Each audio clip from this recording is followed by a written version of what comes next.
waxaa ilaahay mahadiisa ayadoo lixaadkeeda u dhamaysan yihiin caqligeedana taam u yahay inay noo soo noqotay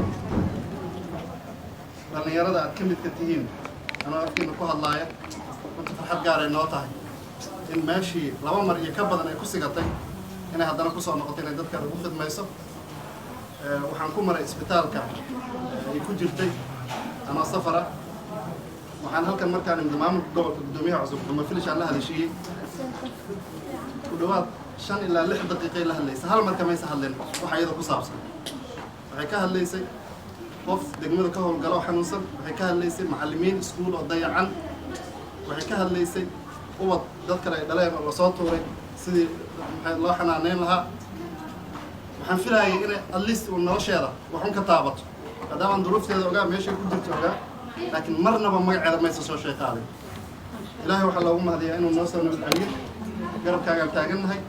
haniyad jabin waddankaanna dhalinyarad u baxdayna kuwaa horteen u baxay annagana diyaaran u taagannahay inaan wixii karaankeenna ka geysano waxaan dhammaanteen isu dardaarmaynaa walaashan inaan u ducayno inta caafimaadkeeda u nimid ilaahay u dhammaystiro aan u ducayno ayada iyo dadka la midka ay u istaagay inay dadkan u khidmeeyaan inuu ilaaliyo aana ku talagalno dadkii guddoomiyaha dilay ee guddoomiyayaasha kala dilay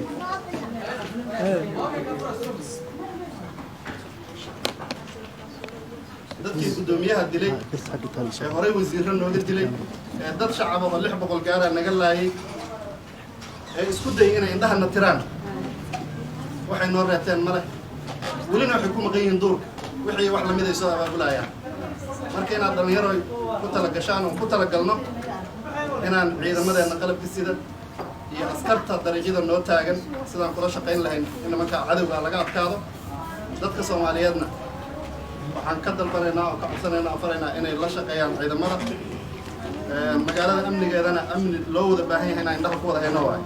ma aha qof iyo laba iyo Zaynab iyo gudoomiye degme iyo gudoomiye xaafadeed waxay ka shaqayn karaan mas'uuliyadda amnigu waa mas'uuliyad aan dhammaanteen ka wada qayb qaadan u baahannahay